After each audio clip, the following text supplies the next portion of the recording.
Assalamualaikum warahmatullahi wabarakatuh. Waalaikumsalam warahmatullahi wabarakatuh. Selamat pagi kepada Bapak Jupri selaku Ketua RW 06 ya Pak. Baik, sebelumnya kami ingin mengucapkan terima kasih banyak kepada Pak Jupri karena sudah meluangkan waktu untuk bisa diwawancara oleh kami. Kami izin memperkenalkan diri terlebih dahulu ya Pak. Saya Marsha Viola dari SMA Negeri 97 Jakarta. Di sini kami akan mewawancari Bapak mengenai perbedaan yang terjadi dalam masyarakat.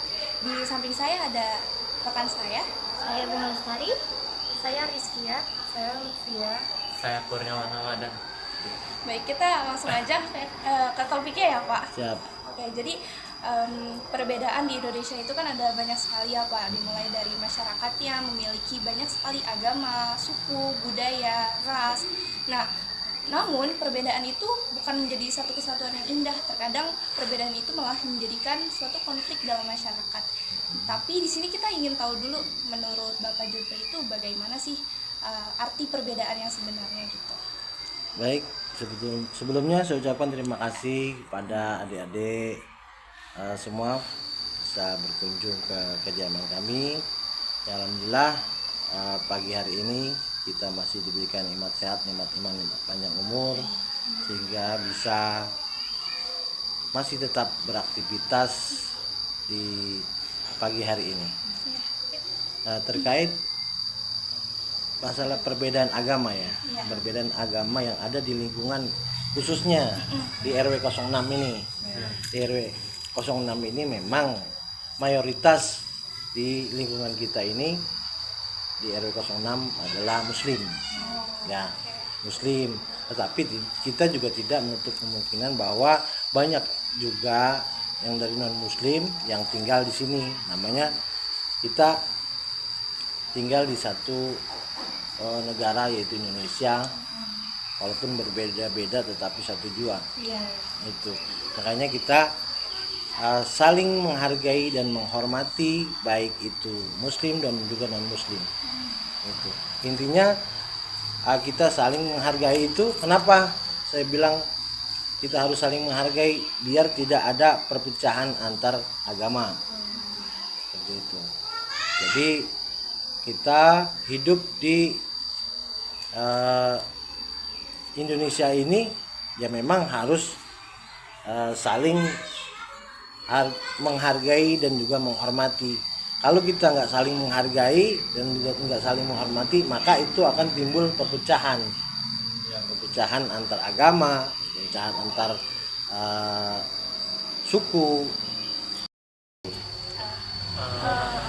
Baik Bapak, terima kasih atas penjelasannya. Jadi memang sebuah perbedaan itu merupakan realitas yang nggak bisa kita hindari karena kita juga hidup dan dibesarkan di lingkungan dan di keluarga yang berbeda-beda juga. Kemudian diajarkan nilai-nilai yang berbeda juga. Sama halnya seperti saya, karena saya sendiri juga dari keluarga yang memiliki perbedaan suku dan agama. Ayah saya merupakan orang Batak yang merupakan agama Kristen, namun ibu saya itu Jawa Muslim gitu. Mungkin dari Kurniawan ada pertanyaan? Ya, kita itu udah nyiapin kayak beberapa pertanyaan buat nanti bisa dijawab oleh Bapak. Nah, salah satunya ini saya mau. Apa strategi atau pendekatan yang Bapak lakukan untuk menjaga harmoni sosial di tengah warga yang memiliki latar belakang yang berbeda-beda?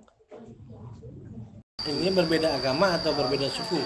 Berbeda dari segi apapun gitu. Ya, Berbeda dari segi apapun. Nah, baik, untuk menjaga keharmonisan di lingkungan kita, baik itu dia dari suku Jawa, suku Batak ataupun suku lainnya, itu memang kita sebagai ketua lingkungan harus merangkul mereka, entah kita mengadakan kegiatan seperti olahraga bareng, seperti itu, entah kita akan mengadakan kerja bakti bareng.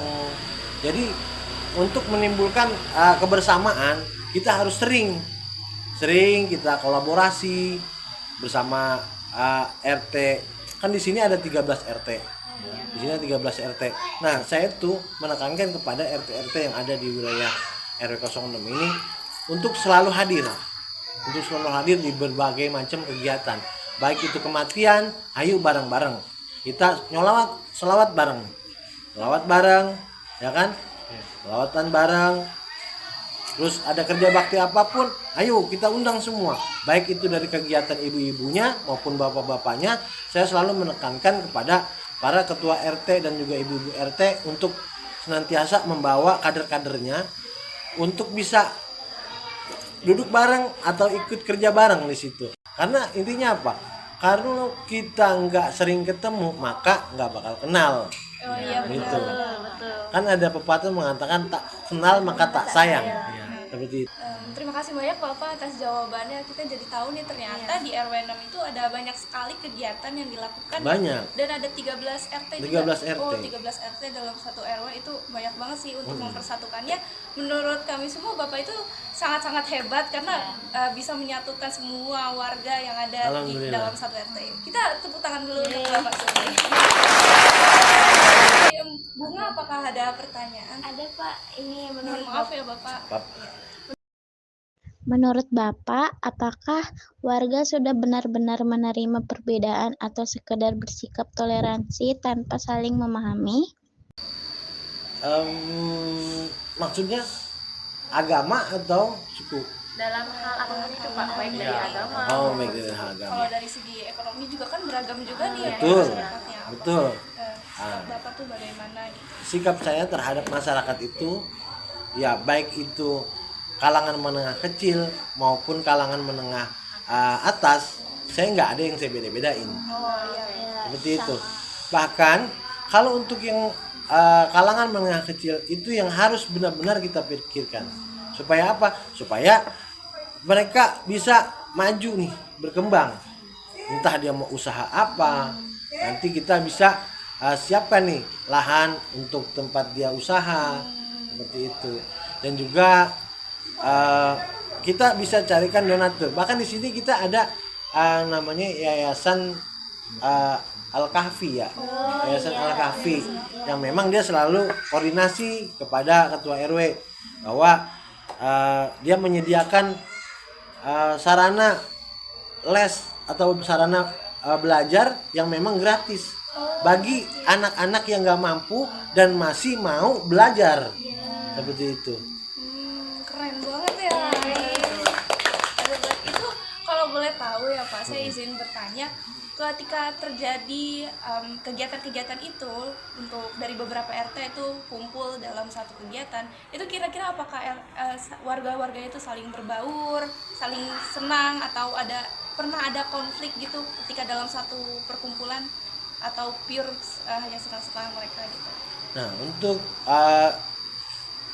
untuk hal yang ini, memang kenapa kita harus sering-sering kumpul dengan RT dan juga warga. Nah, kita selaku ketua lingkungan harus senantiasa mencontohkan yang terbaik buat warga kita, buat lingkungan kita, supaya mereka pun aktif juga. Kalau kitanya nggak mencontohkan, maka warga juga akan cuek sama kita.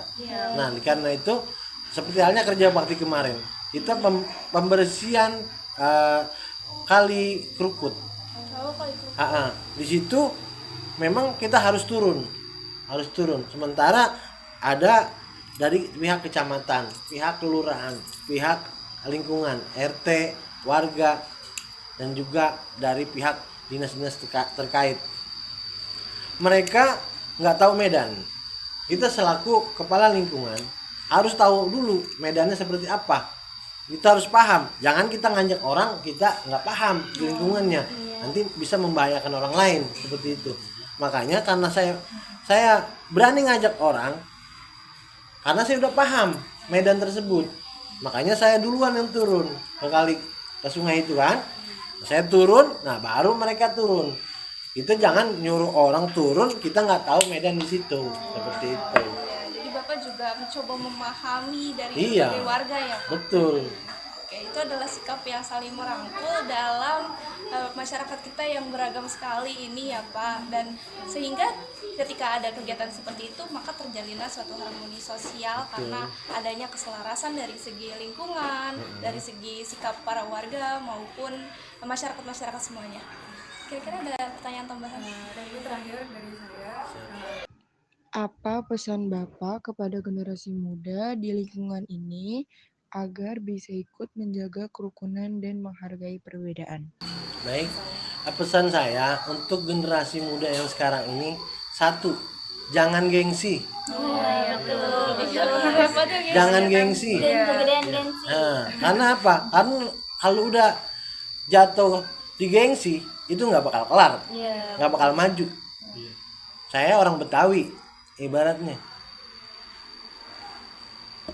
Saya ibaratnya orang yang pantang gengsi sama orang di lingkungan.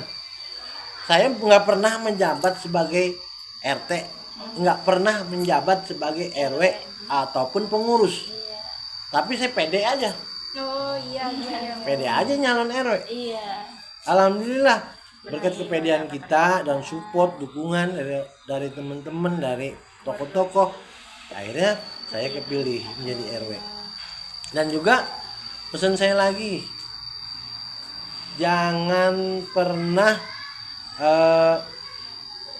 malas untuk baca buku. Oh iya, Baca karena buku. sekarang kebanyakan tuh pada main HP. Karena kan yang kita lihat mainnya handphone. Setiap kumpul-kumpul tuh, ayolah kita daripada kumpul kita main handphone, mending kita kumpul yang sifatnya bertukar pikiran. Bertukar pikiran dengan temen. Besok mata pelajarannya apa? Lu udah misalkan di kakak kelas nggak di satu kelas, nggak di satu sekolahan pun, di lingkungan rumah kita harus saling bertanya, ini manfaatnya apa sih, yang ini tanaman ini apa sih manfaatnya, atau kita pengen besok kita jalan-jalan yuk. Oh iya, membangun silaturahmi, ya, kebersamaan, solidaritas ya. Solidaritas. Intinya satu, kita jangan pernah gengsi jadi orang. Itu aja. Pede. Terima kasih Bapak atas jawabannya. Jadi kesimpulannya adalah untuk membangun harmoni sosial ini kita harus bisa merangkul satu sama lain ya Pak. Dan tidak ada kata gengsi. Jangan gengsi. Walaupun kita berasal dari suku yang berbeda atau Iya. agama yang berbeda, jadi kita nyatu aja Nyatu ya Pak. aja. Kalau mau ngobrol aja. Ngobrol aja. Nggak usah malu-malu. Jangan ada tembok pemisah. Dia Kristen, dia Hindu, dia Buddha, kita Muslim. Jangan, sama aja kita ngobrol bareng. Kan kalau urusan agama urusan masing-masing. Dan yang masyarakat yang dominan misalkan di sini banyakkan suku Betawi, mereka juga harus menerima suku yang dari Iya, lainnya gitu ya, Pak. harus menerima, karena kita bukan ibaratnya bukan tinggal di tanah Betawi. Ini tanah yang memang punya negara semua. Benar. Nah, terima kasih banyak Bapak atas jawaban yang sangat-sangat keren banget. Kita kasih aplaus dulu kepada Bapak Supri. Terima kasih juga Bapak udah meluangkan waktunya. Kira-kira ada gak nih dari teman-teman yang mau bertanya terkait kegiatan Bapak Supri sehari-hari gitu? Nah ya, kalau untuk saya nih Pak, biasanya tuh Bapak kalau di hari libur kayak gini, kegiatan Bapak tuh sehari-hari seperti apa? Entah kopi di pagi hari atau gimana gitu. Ya, untuk kegiatan saya di sehari-harinya, kalau dari hari Senin sampai dengan hari Jumat, itu saya kalau pagi biasanya mandiin sapi. Mandiin sapi? Iya. Itu setiap hari? Setiap hari. Oh, bukan karena mau kurban aja berarti? Enggak, karena memang saya pencinta binatang juga. Iya, saya hobi dengan binatang-binatang. Ya, makanya saya punya peliharaan, ada sapi, ada kambing, ada burung, ada ayam. Ya. Pagi saya mandiin sapi, setelah mandiin sapi jam 7:30 saya siap-siap berangkat kerja. Nanti saya pulang malam. Malam, karena kerjaan saya namanya PNS ya. Singkatannya kan pekerja nonstop.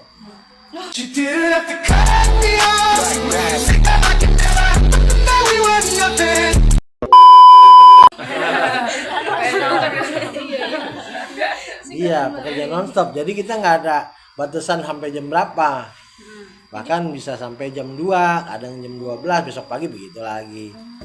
Jadi Bapak ini beneran produktif banget ya Pak. Walaupun Iya. udah banyak kerjaan yang Bapak punya, tapi Bapak masih mau untuk melakukan kerjaan-kerjaan yang lain ya. Alhamdulillah. Kita harus meniru Bapak Supri ya. Ada tambahan lagi nggak nih nih kira-kira dari Cukup.